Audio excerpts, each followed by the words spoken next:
Hello everyone, welcome back to my channel. आज हम CTET CDP के पीवाईक्यू सॉल्व करने वाले हैं जो कि 2011 से 2024 तक पूछे गए हैं। ठीक है, तो सीटेट में किस तरीके के क्वेश्चंस आते हैं आज उनको हम सॉल्व करेंगे। तो हमारा फर्स्ट क्वेश्चन है, आपकी कक्षा में कुछ बच्चे हैं जो गलतियां करते हैं। इस परिस्थिति में आपका विश्लेषण के अनुसार इनमें से कौन सा कथन सर्वाधिक उपयुक्त है। ठीक है, आपकी कक्षा में कुछ बच्चे हैं जो गलतियां कर रहे हैं, तो आपका क्या रिएक्शन होगा, इसमें ये पूछा गया है। बच्चों का बुद्धि स्तर निम्न है। बच्चों में अभी तक संकलनात्मक स्पष्टता प्राप्त नहीं किया है तथा आपको अपने शिक्षण विधि पर चिंतन करने की आवश्यकता है। बच्चों की अध्ययन में रुचि नहीं है और वे अनुशासनहीनता उत्पन्न करना चाहते हैं। बच्चों को आपकी कक्षा में प्रोन्नत नहीं करना चाहिए था। ठीक है, अब इसमें क्या है, हम सारे नेगेटिव पॉइंट्स को कट करेंगे। पहले तो बच्चों का बुद्धि स्तर निम्न था। ठीक है, बच्चों का आईक्यू लेवल कम बता दिया, कट कर दिया। बच्चों की अध्ययन में रुचि नहीं थी, गलत। ठीक है, बच्चों को आपकी क्लास में शोर नहीं करना चाहिए था, यानी गलतियाँ नहीं करनी चाहिए थी। ठीक है, ये भी गलत। तो इसके हिसाब से हमारा राइट आंसर क्या होता है, सेकंड। ठीक है, आपको ऐसे ही पॉजिटिव पॉइंट्स ढूंढने हैं ऑप्शंस को एलिमिनेट करके। ठीक है, इससे आप जो अगर आपको कोई क्वेश्चन अगर नहीं भी आता होगा ना, तो आप आराम से तुक्का लगा सकते हो ऑप्शंस को एलिमिनेट करके। जैसे आप दो ऑप्शंस में कंफ्यूज हो, नेगेटिव मार्किंग तो है नहीं, तो चांसेस बनते हैं कि आपका क्वेश्चन सही चला जाएगा और आप स्कोर कर सकते हो। ठीक है, तो ये एक काफ़ी अच्छा तरीका है ऑप्शंस को टिक करने का। फिर हम चलते हैं सेकंड क्वेश्चन की तरफ। एक समावेशी शिक्षा में किसी शिक्षिका की सबसे महत्वपूर्ण भूमिका क्या होती है।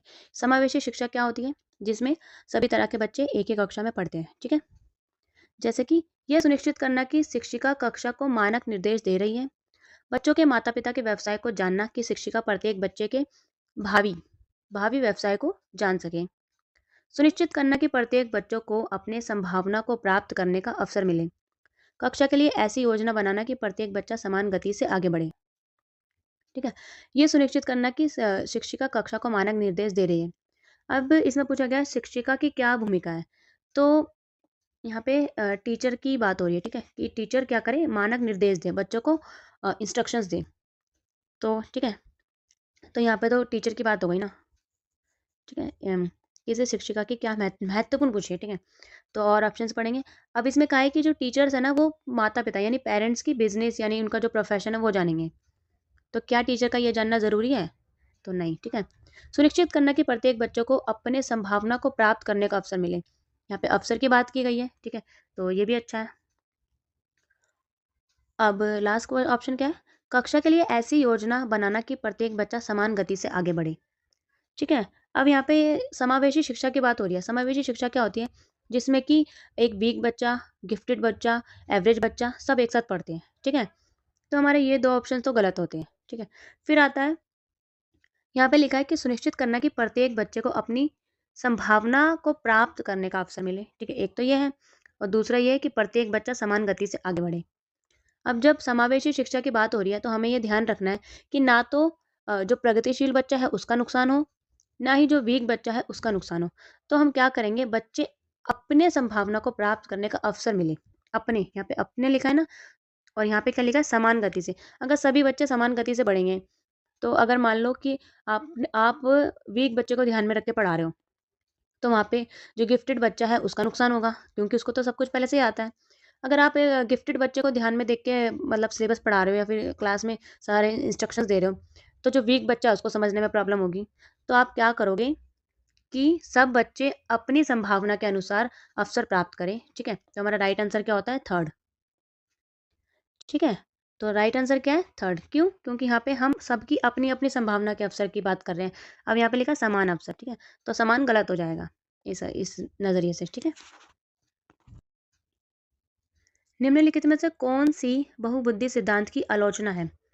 अब यहाँ पे आलोचना पूछी है। ठीक है, मल्टीपल इंटेलिजेंसी की आलोचना। ठीक है, तो बहुबुद्धि केवल केवल आ गया, कट कर दो। ठीक है, केवल बुद्धि में विद्वान रहती है। ठीक है, पूर्ण रूप से बुद्धि में विद्वान रहती है। बहुबुद्धि शिक्षार्थियों को अपने रुझान को खोजने में मदद उपलब्ध करती है। ये व्यवहारिक बुद्धि पर आवश्यकताओं से अधिक बल देती है। ये अनुभाविक साक्ष्य को बिल्कुल भी समर्थन नहीं दे सकता।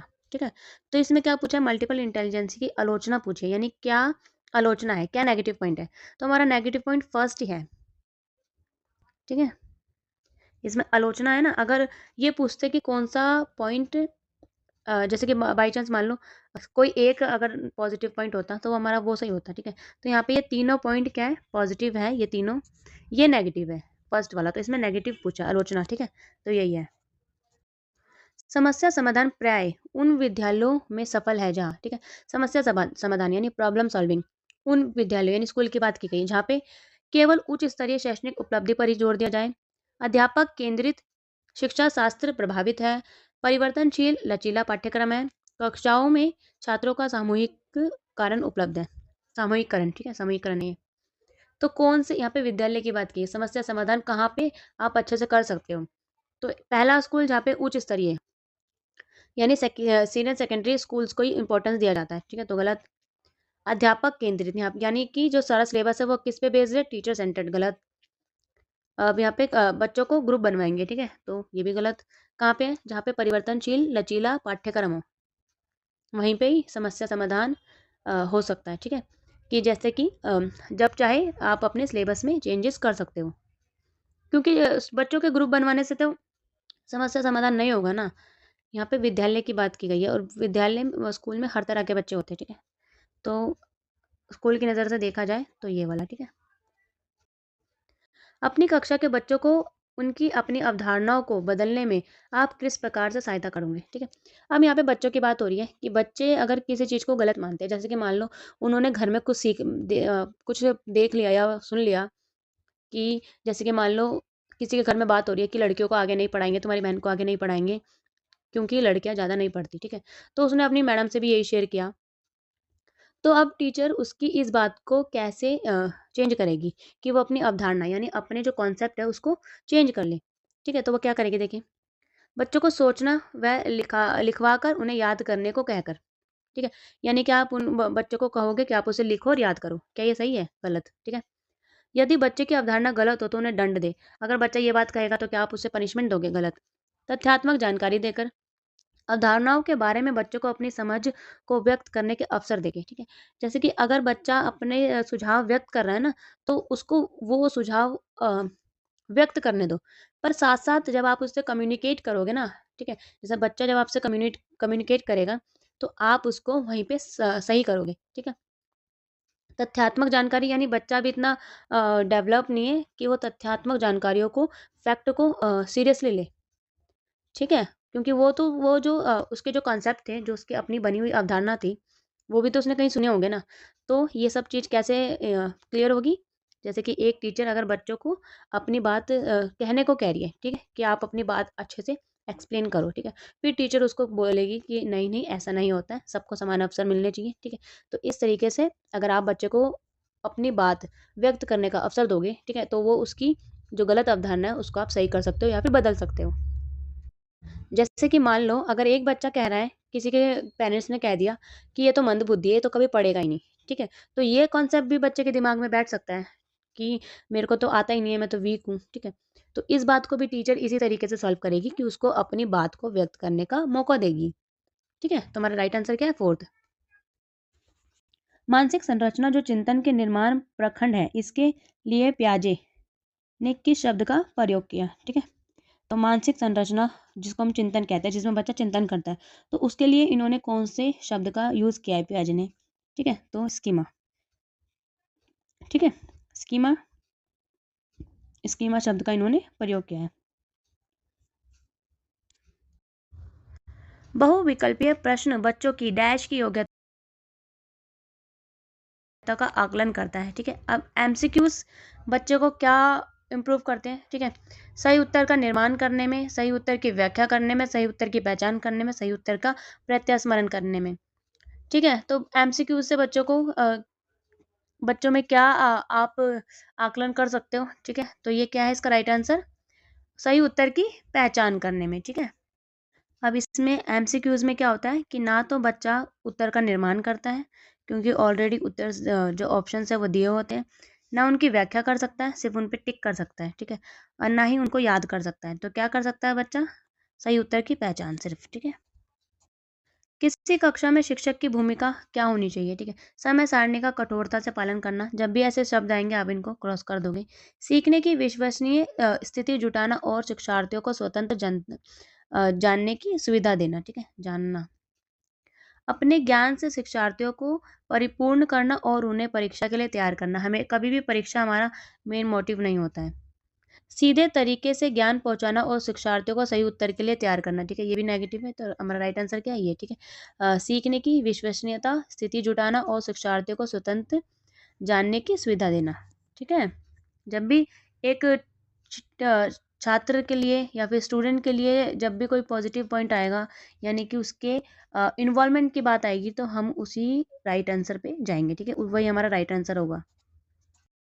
जब बच्चे एक विशेष संख्या में पुस्तकें पढ़ते हैं और उन्हें प्रमाण पत्र दिया जाता है, यह रणनीति शायद अधिक समय तक काम ना करे, क्योंकि ये संभवतः बच्चों को केवल प्रमाण पत्र प्राप्त करने के लिए पुस्तकों को पढ़ाने की तरफ ले जा सकती है, ठीक है? अगर आप बहुत बड़ी संख्या में बच्चों को पुस्तकें पढ़ाते हैं, ठीक है? और कहेंगे कि जो ज़्यादा बुक पढ़ेगा उसको प्रमाण पत्र यानी सर्टिफिकेट दिया जाएगा। तो ये इसका क्या रिज़ल्ट होगा, ठीक है? तो बच्चे जा जा हो सकता है कि ज़्यादा से ज़्यादा बच्चे इसलिए बुक पढ़ रहे हैं कि उन्हें सर्टिफ़िकेट मिले, ठीक है? तो ये हो सकता है। पुस्तकालय में अधिक पुस्तकों को खरीदने की आवश्यकता होगी, ठीक है? तो ये भी नहीं। जब अधिक संख्या में बच्चे पढ़ना शुरू करेंगे तो बड़ी मात्रा में प्रमाण पत्र देने होंगे। ये संभावना पूछी गई है, ठीक है? तो ये भी नहीं है। सर्टिफ़िकेट देने में क्या जा रहा है? जितने ज़्यादा बच्चे बुक पढ़ेंगे उतना अच्छा है, सर्टिफ़िकेट ही तो देना है, ठीक है? पुस्तकों को पढ़ाना बच्चों को उन्हें गृह कार्य को पूरा करने में बाधा डालेगा, ठीक है? तो ये भी गलत है। कभी भी पुस्तक पढ़ना गृह कार्य में बाधा नहीं होता है, ठीक है? तो what is the right answer? ये ये गलत, ये भी गलत, ये भी गलत, ठीक है? तो राइट आंसर क्या है? नहीं। हाँ, तो इसमें राइट आंसर यही है कि अधिक समय तक काम नहीं करेगा। हमारा मेन पॉइंट क्या है? ये रणनीति शायद अधिक समय तक काम ना करे, क्योंकि ज़्यादातर बच्चे सिर्फ सर्टिफिकेट के लिए ज़्यादा से ज़्यादा बुक पढ़ेंगे, ठीक है? उन्हें लग जैसे कि टीचर ने टास्क दिया कि 1 हफ्ते में जो ज़्यादा बुक्स पढ़ के दिखाएगा उसे हम सर्टिफिकेट देंगे। तो बच्चे सर्टिफिकेट लेने के लिए ज़्यादा से ज़्यादा बुक रीड करेंगे, ठीक है? तो ये है इसका राइट आंसर। समाजीकरण की प्रक्रिया में शामिल नहीं है, ठीक है? अब यहाँ पे समाजीकरण की प्रक्रिया में क्या शामिल नहीं है? मूल्य और विश्वासों का अर्जन, सॉरी ये गलत है, ठीक है? अर्जन, अर्जन, आनुवांशिक संरचना, एक संस्कृति की रीति और मानदंडों को सीखना और कौशल को अर्जन करना। तो क्या शामिल नहीं है? आनुवांशिक, ठीक है? हेरिटेज। तो आनुवांशिक संरचना कभी भी समाजीकरण में शामिल नहीं होता है। एक डैश कक्षा में अध्यापिका अपने शिक्षा शास्त्र का आकलन की विधियों को विद्यार्थियों की व्यक्तिगत ज़रूरतों के अनुसार परिवर्तित करती है, ठीक है? कौन सी कक्षा है वो? यहाँ पे कक्षा पूछी गई है, ठीक है? एक कक्षा के अनुसार एक टीचर अपनी शिक्षण विधियों को चेंज करती है। तो ये कैसी कक्षा है? पाठ्य पुस्तक? नहीं। व्यवहारवादी? नहीं। अध्यापक केंद्रित? नहीं। प्रगतिशील, ठीक है? एक प्रगतिशील कक्षा में टीचर क्या करती है? अपने पाठ्य पुस्तक को भी चेंज कर सकती है, व्यवहारवाद भी चेंज कर सकती है और अपना जो अध्यापक केंद्रित या चाइल्ड सेंटर्ड उसको कभी भी परिवर्तित कर सकती है, ठीक है? तो ये कैसी क्लास है? प्रगतिशील, यानी ज़रूरत पड़ने पे टीचर अपने विधियों को चेंज कर रही है, ठीक है? बच्चों के समाजीकरण में विद्यालय क्या भूमिका निभाता है? द्वितीयक कारक, ठीक है? और परिवार कौन सा कारक होता है? परिवार होता है प्राथमिक। अध्यापक को कक्षा में बहुभाषीयता को डैश समझना चाहिए, ठीक है? अगर आपकी क्लास में मल्टी लैंग्वेज बोलने वाले बच्चे हैं तो आपको क्या समझना चाहिए? एक समस्या कि बच्चे अलग-अलग लैंग्वेज बोलते हैं। व्यवस्थागत मुद्दा, क्या ये एक मुद्दा है? नहीं। गुण और साधन, जी हाँ, ये एक गुण और साधन है। बच्चे अलग-अलग लैंग्वेजेस या वर्ड्स सीख सकते हैं, ठीक है? तो राइट आंसर क्या है? थर्ड। बाल केंद्रित कक्षा वह है जिसमें बच्चों के व्यवहार को निर्देशित करने के लिए अध्यापक पुरस्कार और दंड का प्रयोग करे। जब भी बच्चों को दंड देने का या फिर परीक्षा ले लेने के ऑप्शंस आएंगे ना, उनको हम नेगेटिव करेंगे। अध्यापक लचीला अध्यापक लचीला है और वह प्रत्येक बच्चों की व्यक्तिगत आवश्यकताओं को पूरा करता है, ठीक है? जो टीचर है ना वो क्या करते हैं कि बच्चों की ज़रूरत के हिसाब से सारी जो उनकी फैसिलिटीज़ है वो प्रोवाइड करवाते हैं। अध्यापक केवल पाठ्य पुस्तक को ज्ञान के स्रोत के लिए उपयोग करता है, ठीक है? तो केवल आ जाएगा तो गलत। अध्यापक बच्चों को उनकी क्षमता के आधार पर वर्गीकृत करता है। क्या आप बच्चों को कैटेगराइज कर दोगे कि ये वीक बच्चा, ये स्ट्रांग बच्चे, ये एवरेज बच्चे, ठीक है? तो ये भी गलत। राइट आंसर क्या है? सेकंड। पठन वैफल्य बच्चों की पहचान कैसे की जा सकती है? पठन वैफल्य यानी जो बच्चे पढ़ने में फेल हो जाते हैं, ठीक है? उनके पढ़ने और लिखने की कौशलता के विश्लेषण से, उनकी क्षमता में उच्च स्तरीय समस्याओं को हल करने की क्षमता से। अब इसमें यह है कि अगर बच्चा उस उच्च स्तरीय यानी हायर लेवल के प्रॉब्लम को सॉल्व कर रहा है, तो क्या आप पता लगा सकते हो कि बच्चा पढ़ने में तेज है कि नहीं? यानी बुक्स रीडिंग कर सकता है कि नहीं, ठीक है? तो ये गलत ऑप्शन है। उनके सामाजिक और सांस्कृतिक संदर्भ को जान के, अगर आप बच्चे का बैकग्राउंड जान लोगे, तो क्या आप उसका रीजन पहचान पाओगे कि बच्चा अच्छे से पढ़ता है कि नहीं, ठीक है? ये भी गलत। पूर्ण शारीरिक स्वास्थ्य परीक्षण से बच्चे का मेडिकल चेकअप कराओगे? गलत। तो राइट आंसर क्या है? उनके पढ़ने और लिखने की कौशल के विश्लेषण से, यानी कि आप उनको डिक्टेशन बोलोगे और उनको राइटिंग कराओगे, ठीक है?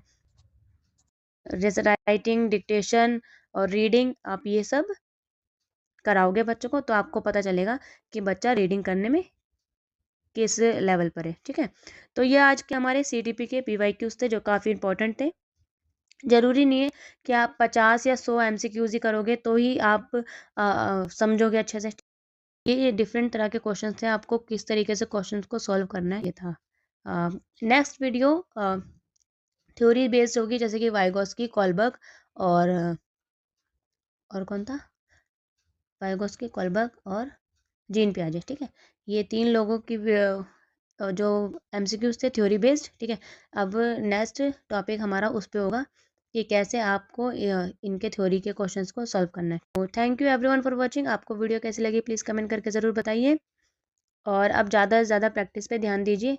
अब हो सके तो जितना आपने पढ़ लिया ना, बस आप उसी को ही बार-बार रिवाइज़ करो, ठीक है? Thank you everyone for watching.